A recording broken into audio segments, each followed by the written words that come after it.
Dia da Consciência Negra. Se nossos antepassados não tivessem sido escravos lá atrás, não ia ter a necessidade de um Dia da Consciência Negra. E tem mais, as sequelas dessa escravidão respinga até hoje em nós.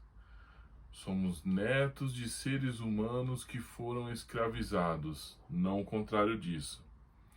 Mas hoje eu vou falar sobre alguns grandes heróis, super-heróis negros que de alguma forma me impactaram e marcaram muito a minha vida nesse decorrer da história. Tudo bem para vocês? Logo depois da vinheta eu tô começando, então eu vou falar um pouco dos principais, não todos, né? Não que tenha muitos assim, mas eu vou falar um pouco de alguns deles, os principais, ok?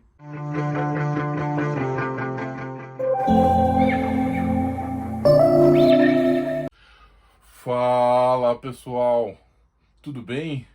Olha, eu sou o Gleison Macalas Paulino, escritor nas horas vagas, e isso não é um hobby, hein? Vamos deixar tudo combinado entre a gente aí para não ficar nenhum tipo de mal entendido, tudo bem? Combinado então? No ano de 1995, eu, Gleison Macalas, o escritor que vos fala, na parceria do grande artista Emerson Penerari, nós criamos o universo Gamp, repleto de personagens que a princípio ainda estão inéditos do grande público. E de lá para cá eu não parei mais de escrever. O resultado disso é uma compilação, o meu primeiro trabalho literário chamado Vulgo Lobo Negro Total, da qual eu faço uso de quase 70 personagens ainda inéditos do grande público. Só o núcleo familiar de Lobo Negro, seu filho Lobo Cinza, e os seus arqui-inimigos, o clone Cão Selvagem e o parasita Sombra das Trevas, é que foram criados para esse novo segmento da literatura. Disponível na Amazon, no seu formato digital, em e-book, e no Clube dos Autores, no seu livro sólido, físico. Vamos lá, pessoal, dar essa força autor nacional. É aqui onde tudo começa. E logo na sequência, tem o seu segundo trabalho literário, chamado O Pirata Caveira contra Tudo e Todos. Eu pego um personagem que foi um coadjuvante de luxo na primeira trama e alço ele a personagem principal da sua própria história. Dessa vez ele enfrenta uma doença terminal que vai levá-lo à morte, e os seus poucos mas leais amigos estão desaparecidos. Não sabe se estão vivos, se estão mortos. Então, no tempo que lhe resta, custe o que custar, ele vai tentar encontrá-los e, se for o caso, praticar uma rápida vingança, pois trata-se de um anti-herói. Disponível na Amazon, no seu formato digital, em e-book, e no Clube dos Autores, no seu livro sólido, físico. Entra lá, pessoal, dá essa força, autor nacional, brasileiro. E muito em breve estarei compartilhando com vocês mais detalhes sobre o meu terceiro trabalho literário, que se chama O Herói do Gueto. Eu volto no passado do universo Gamp, em final da década de 70 e começo dos anos 80, para contar a história de origem de Paulo de Deus Filho, que é o diretor do Serviço Secreto do Governo do Brasil. Mas tudo tem uma origem, e é essa origem que eu vou contar nessa trama. Assim que eu tiver mais informações a respeito dela, eu vou dividindo com vocês, tudo bem? O que falar sobre heróis negros impactantes? Bom, tem o Falcão também, que foi um parceiro do Capitão América durante muitos anos e atualmente assumiu seu manto de Capitão América. Bem bacana, bem legal. Acho válido, né, que o Capitão América se tornou um ícone cultural. Fica legal também ele assumir esse manto também, porque não um homem negro ser um grande herói da América, né não? Bem bacana, bem legal a sua série pela Disney, Soldado Invernal também participa. Achei válido, achei legal. Tem também o War Machine, Máquina de Combate. James Rhodes é o parceiro do Homem de Ferro. E no seu pior período, que ele tinha se tornado um alcoólatra, ele assumiu o manto do Homem de Ferro, até ter a sua própria armadura e suas próprias histórias. É um coadjuvante de luxo também, um parceiro também de muitas datas. Tem também o Luke Cage, também conhecido como Power Man ou Poderoso. A comunidade negra ficou meio assim por retratar, porque a origem dos seus poderes foram dentro da cadeia, que ele foi preso inocentemente. Mas eu achei legal, achei bacana, a história dele é bem sólida, bem fechadinha, mas a sua série na Netflix eu achei que ficou um pouco a desejar, porque o personagem e a sua revista não durou muito tempo lá fora, mas na parceria com o Punhos de Ferro, ela até que se estendeu por um longo tempo, né?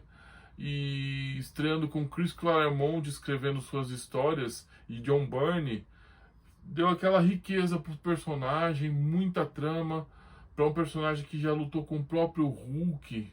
Eu esperava mais dessa série dele, assim, esperava um pouco mais. Mas o Pantera Negra já foi algo bem mais impactante. Não só pelo seu filme que foi produzido, que ficou bem legal, mas as suas histórias, cara, eles se passavam no continente africano, com alta tecnologia. Ele era uma espécie de James Bond negro, assim, entendeu? Muito legal, muito bacana. E tem uma minissérie em 2 edições que foi publicada pela Globo aqui no Brasil, da qual o espírito do Pantera abandona ele e ele se torna um real ser humano. Muito bacana, bem legal mesmo. E como um simples humano, ele tem que lidar com um grupo de super-humanos, de mercenários que invadiram seu país e estavam causando terror lá. E ele não só teve que enfrentar eles, como teve que confrontar o espírito do Deus Pantera. Cara, essa série aí pra mim foi animal, muito bacana. E olha que eu não li muita coisa boa que saiu lá fora depois desse período. Que saiu muita coisa, gente que falou a respeito, pô, você tem que ler isso, você tem que ler aquilo, do confronto dele com o Namor. Muito bacana, impactante. O resultado disso é um filme que não deixa nada a desejar, de tão bom que ficou. Ficou top. Pegaram o que há de melhor do personagem e jogaram lá na película. O resultado é sucesso na certa. Tem também um. Agora vamos falar pelo lado da DC Comics. Ah, não. Sem esquecer também da Ororo Monroe, a Tempestade dos X-Men, mulher negra de alto calibre, de alto estirpe. A sua fase como meio punk, assim, que eles raparam o cabelo dela, deixaram um moicano branco, assim, que ela usava e usava roupas de couro, foi bem legal.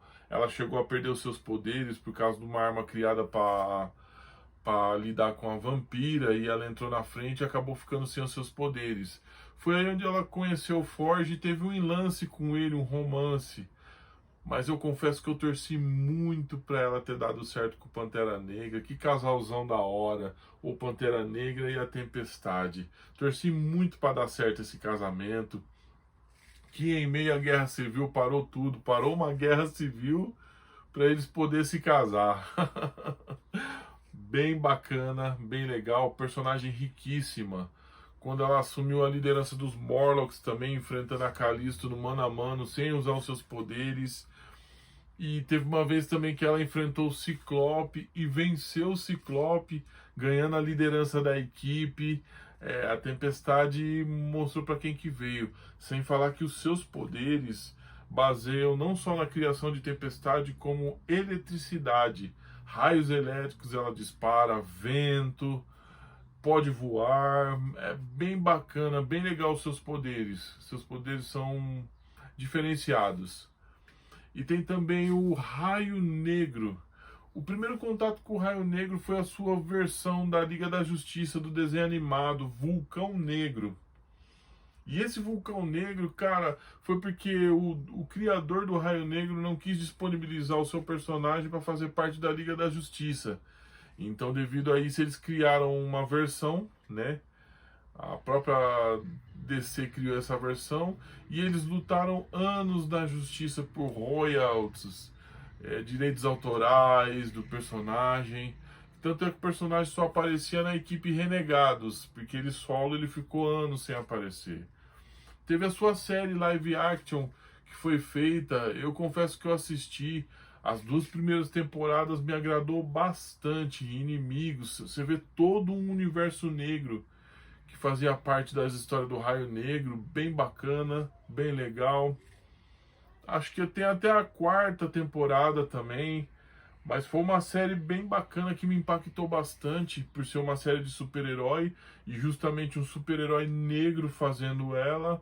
Muito legal, bem bacana. Tem também a Vixen.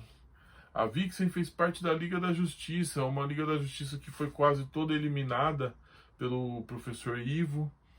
E ela tem uma espécie de totem da qual ela invoca as qualidades de qualquer tipo de animal e as amplia, né, com ela mesmo. Outro personagem também que fez parte do começo do Esquadrão Suicida também não foi muito bem aproveitado. Naquela série Lendas do Amanhã ela aparece também, participa. Mas sabe quando falta alguma coisa, uma participação melhor para esse personagem? Pois é, um personagem tão rico como esse, do reino animal, que lida com animais, deveria ser melhor aproveitado pela divina concorrente, né? A DC Comics, rival da Marvel Comics.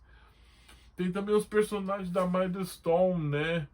Que foi criado um universo negro também, da onde vem o Statistic Shocker.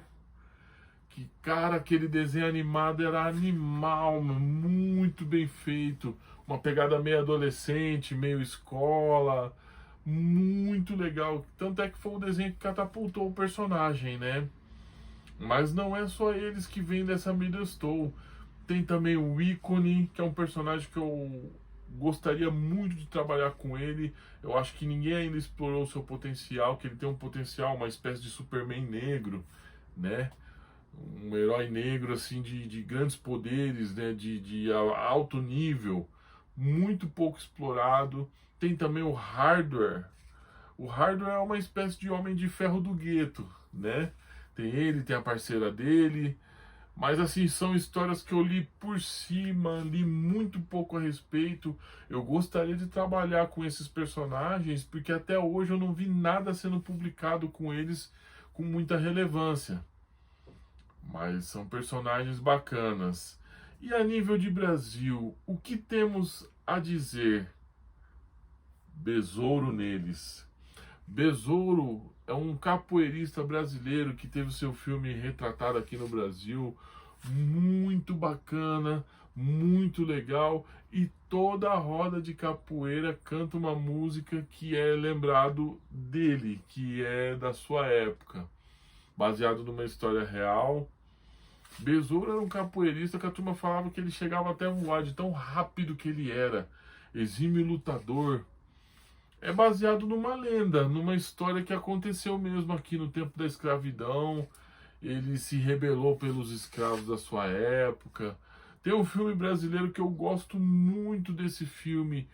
Ele fala sobre religiosidade, fala sobre luta, né? E a cultura afro-brasileira, né?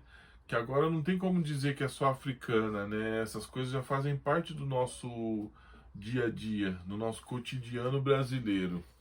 E Besouro morreu lutando contra como é que fala? Um capitão do mato, que assim que ele tá em cima do cavalo, ele o ataca, né? Subindo e ele acaba ferindo ele com uma faca, baseado numa história real. Mas esse filme brasileiro, Besouro, se puder assistir, assista. Conta a história dele na íntegra, como ele se tornou elevado, né? Devido aos deuses africanos. Bem bacana, bem legal. Um filme brasileiro que eu recomendo. É isso, pessoal. É o que temos para hoje. E Dia da Consciência Negra, né? Enquanto houver racismo, haverá guerra. Enquanto houver o preconceito, vai ser necessário sim um dia da consciência negra, que na verdade são todos os dias. E só o fato da pessoa se identificar, se colocar na pele de um negro, já está de bom tamanho, belezeira? A gente vai se falando, hein? Tudo de bom para vocês.